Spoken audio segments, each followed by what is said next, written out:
Ngayong araw, posible nang makuha ng Petrogas Angels ang inaasam nitong championship title sa Game 2 ng 2024 to 2025 PBL All-Filipino Conference Finals. Habang ang Cari Chargers patuloy din ang kampanya na pumwesto sa bronze medal finish. Ang kabuang detalye sa ulat ni teammate Bernadette Tinoy.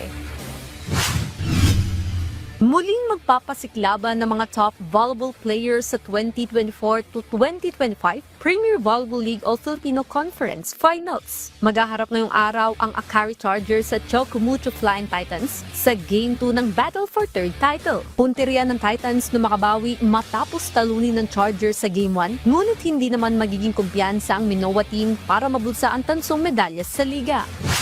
Yung talagang tulungan po namin as a team nung game po talaga. And like yung eagerness po talaga na manalo. Kasi alam naman po namin na eager din po manalo yung Chocumucho. So kailangan lang po talaga patibayan po kami. And kung sino mas gustong manalo po.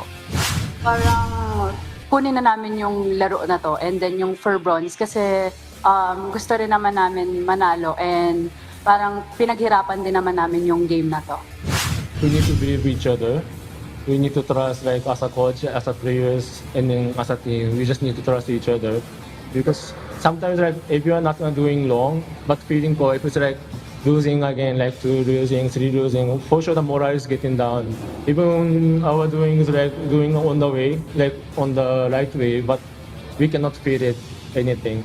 So just back what we did, it was not so bad. That's why we're already here. So we just need to trust one more game.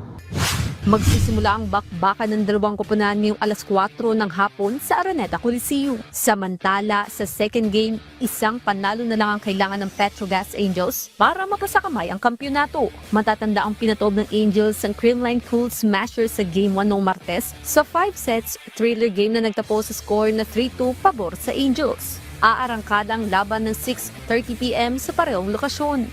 Bernadette Tinoy para sa Atletang Pilipino, para sa Bagong Pilipinas.